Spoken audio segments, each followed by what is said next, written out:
Hello and congratulations on the purchase of your Jayco J-Flight 184BS. My name is Caleb. I'll be doing an orientation with you today. We can get started right up here in the front. So up here you have your manual crank tongue jack. Crank it to the right to go up, crank it to the left to go down. Behind that you have your single 20-pound propane tank. You can see we've got our test tank hooked up so we can run some propane features later on. But for normal use for you guys, it's gonna just have the pigtail go to here, crack the tank open there, or crack the valve open rather. And it's just gonna go straight through the regulator. No valves or anything you have to turn on the regulator, with it being just a single tank. And then you have the spot for your batteries here. You can fit up to 2 batteries there if you wanted to. And we got your wheel hanging there. You can have that on the bottom of the tongue jack there, or you can leave it as is or get a foot pad for that. Totally up to you. Head around to the side here. We got some stickers. That's got some vehicle information for you, VIN numbers, tire pressures, cargo weight ratings, things like that. So you can reference those if you ever have questions. You can also see you got a little extra piece on your marker light here. There's one on the other side as well. That is a prep spot for a Furion side view camera. You are also prepped in the rear for a Furion backup camera, which would go right up there. So with the side view cameras, those would turn on every time you put your blinker on.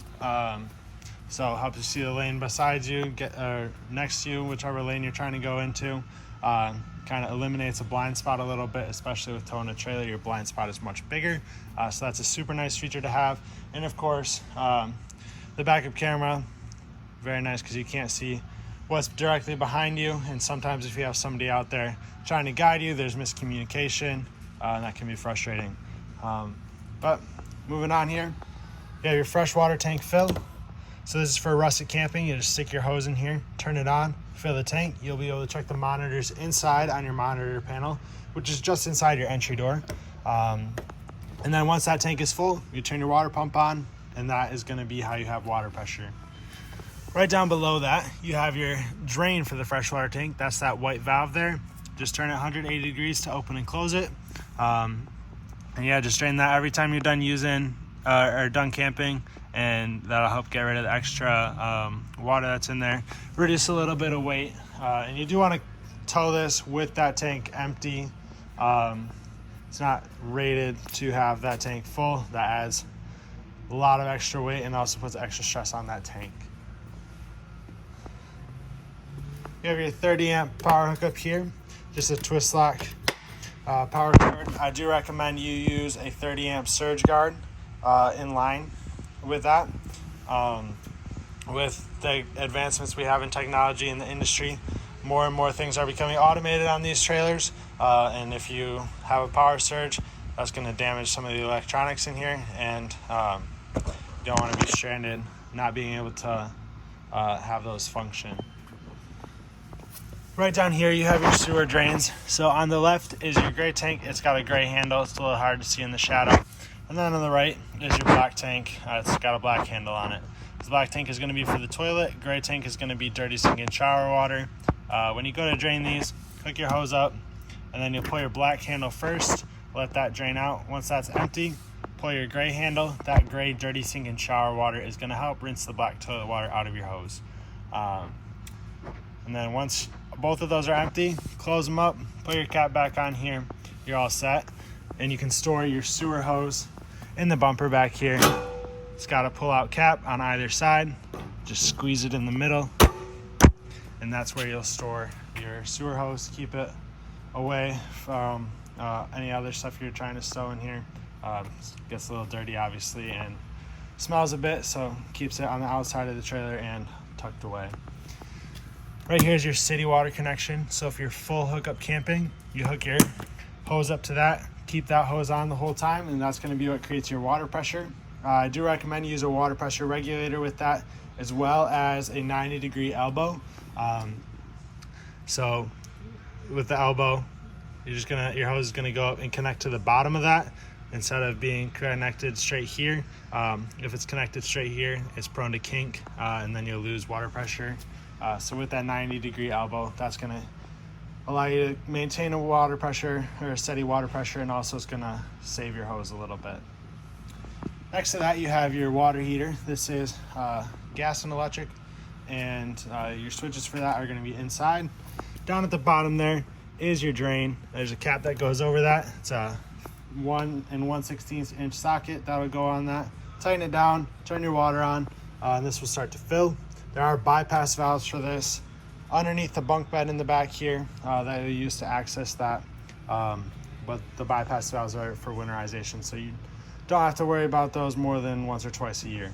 But yeah, once this fills, check your pressure relief valve here. When water comes out of there, that'll signify that your tank is full, and then you can turn it on gas or electric, whichever source you prefer. You don't want to dry fire this or have it on without water in the tank. That'll burn up your heating elements. Yeah, it's a little faster on gas to heat up than it is on electric, or you can run them at the same time, and that's going to be more efficient for you. And then you have input for cable or satellite. So if you're staying at a campground that has cable hookup, or if you have a portable satellite dish, you'll hook your coax cable up to here. On the back, you have your license plate bracket, spare tire with the cover, and we already talked about that backup cable prep there. You can also see you have stabilizer jacks in the back on both sides here. Those are for stabilization only, not for leveling. So you're gonna level your trailer out front to back with the tongue jack up front. Just crank that up or down as needed. And then to level it out side to side, you'll put boards or blocks underneath your tires, depending on which side is lower. And then once you do that, run your stabilizers down to the ground. Give it like half a turn or a quarter turn more, and that'll help to keep the trailer from rocking around when you're using it. Right down there is a quick connect for LP. So if you have an outdoor grill, you want to hook up to that. That's goes directly into the propane system, so it'll draw from the tank up front. And then you have 2 drains here labeled low point drains. That's the lowest point of water in your water system. These are used primarily for winterization, but you open those up, drains all the water out of your lines, and then you can close them and run antifreeze through the system. Right here is your furnace exhaust vent. When your furnace is running, this is going to blow hot air out, so you want to be sure you don't block it or put anything in front of it that can melt or burn. Right here, 2 outlets with the weather cover over top, and you do have a vent for above your stove. Got a little flap in here. Just undo the tabs, and you can see that'll open and close. You'll want that open if you're running the vent fan above that, otherwise snap those down into place. And you can see you have your 2 outdoor speakers, as well as the power awning above that. We'll open that awning up here in a second. And you have a little bit of storage out here with the crank for your stabilizers. If you don't want to crank that by hand, all you need is a 3/4 inch socket and an impact drill, and you can run those stabilizers down much faster that way. We'll open up your awning here now. Just one thing to note, you see how close the awning arm is to the door. You want to be sure that this door is not open too far, otherwise your awning is going to hit that. Same thing when you're closing it. You want to make sure that this door is parallel with that and not crossing over. But if you take a look right up inside the door here, these are where your controls are at. So switch for the awning right there. Awning in, awning out. We're going to run the awning out. So just hold down awning out, and we'll watch that here. You do want to keep an eye on it as it goes out. It's not going to stop automatically. So once you see valence come down, that's a little extra fabric on the end. That's going to be your indication that it's fully extended. You'll also be able to see the bare awning tube. So right there is fully extended. That valence is stuck up to it right now. That's what that white fabric there is. Over time that'll drop down. And your awning arms are adjustable on either side. You can pull down, and that's going to bend at that elbow, and it's going to help you tilt the awning one way or the other so you can drain rain off of it. Before you close it, you just want to be sure that you straighten that out so that it goes in evenly. And to close the awning, same thing, come up to your switch, except we're going to hit awning in, and just hold that down while we run that in. See that valence drop down there for a second? Those like to stick up there a little bit, but not a big deal.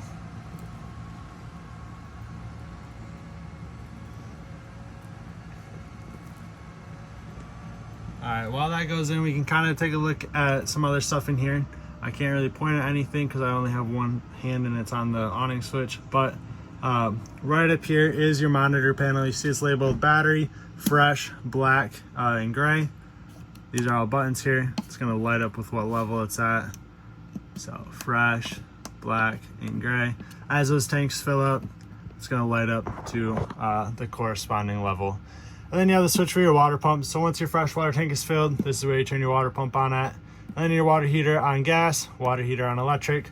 To run it on electric, you need 110 hookup, and to run it on gas, you obviously need your propane turned on. Then you have two light switches here. This one does the ceiling lights inside.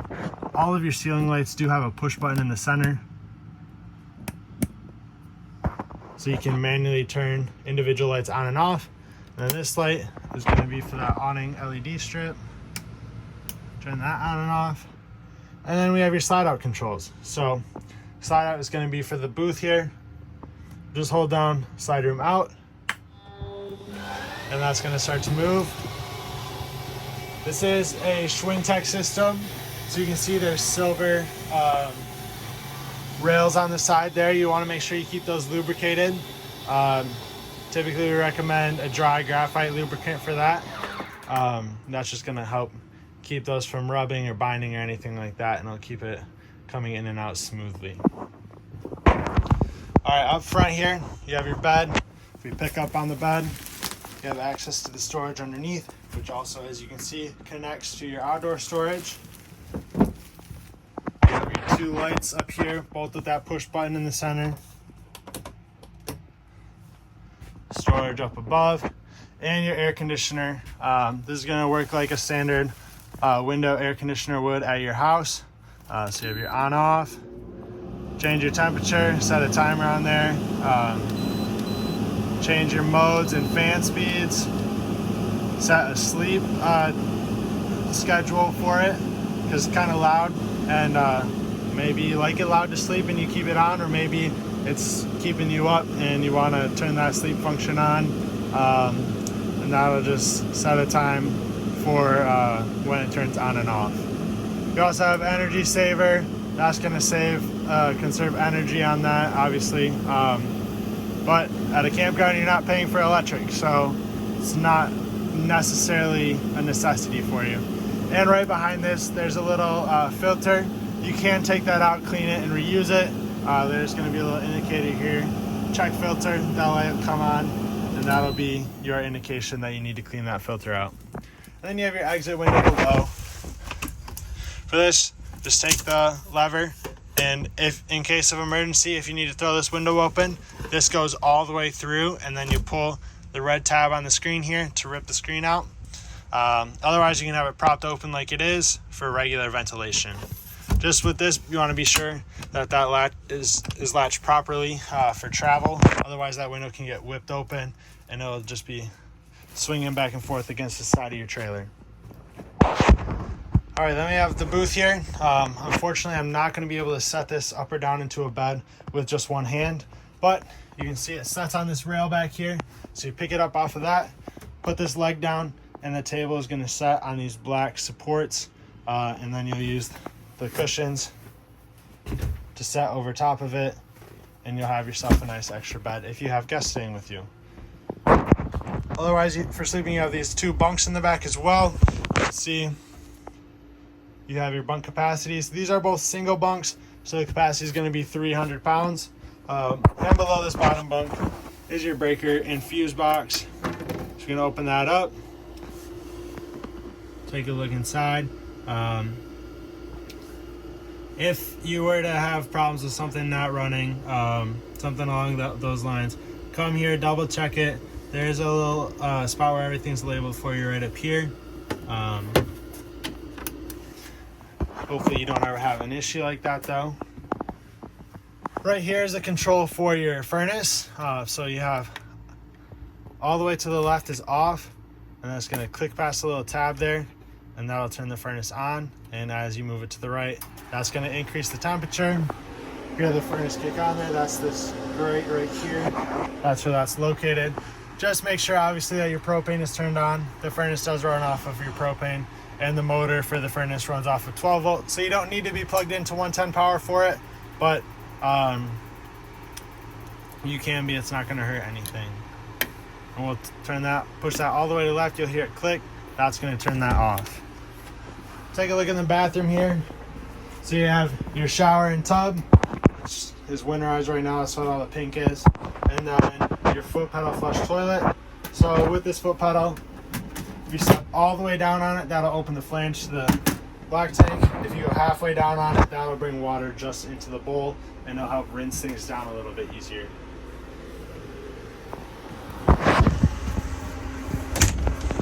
We have your 12 volt refrigerator. Up top is all your controls for it. So power, just hold that switch down. That blue light will turn on or off if you're turning it on or off. Then for temperature controls, you have refrigerator. Sorry, you can't see that. You have refrigerator, and then you have your temperature up. 5 is going to be the coldest it gets, and it goes 1 to 5. Then this button here will be for the freezer. Turn that up if you need to. 3 is recommended. And then night mode here is going to help conserve energy for that. Then you have your microwave, vent fan with the light on it, and your 2-burner stovetop.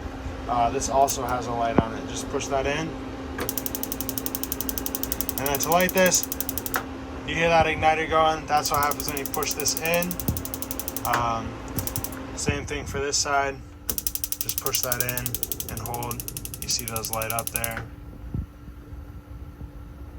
And then we can adjust those temperatures. Just like that. On your faucet here, we do have your keys. Jayco, everything is keyed alike. So you have 2 keys here. That's your 2 sets. These will go through your compartment doors, your entry doors, any other small compartments outside, and they will all work for all the locks on here. And you have a resettable GFCI outlet here. Reset buttons in the middle. And you do have a hookup for a 12 volt TV. So that's a 12 volt outlet there. And this is also your antenna booster. So you see that green light on right here. That is means your antenna's on. If you are hooked up to cable or satellite, push that button off, and that green light will come off, and you'll be able to get channels on cable or satellite there. Up here is your stereo. It's also Bluetooth compatible, and you can hook up USB or HDMI to it. You have 2 speaker zones here. Zone 1 is going to be your speakers inside, which are in the ceiling, in the back, and in the front. Zone 2 will be your speakers outside. Those are those black speakers mounted to the wall, sidewall right there. And like I said before, it is Bluetooth compatible. You have the vent right up above. It's open right now. Just pull on this lever and push it forward to close it. Pull and pull it back to open it. Obviously, you want to be sure that this is closed if it's going to rain, and you want to make sure it's closed if you're going down the road. You don't want a gust of wind to rip it off or damage it or anything like that. But that looks like everything for the inside here. I want to thank you for purchasing at Terrytown. We appreciate your business, and congratulations.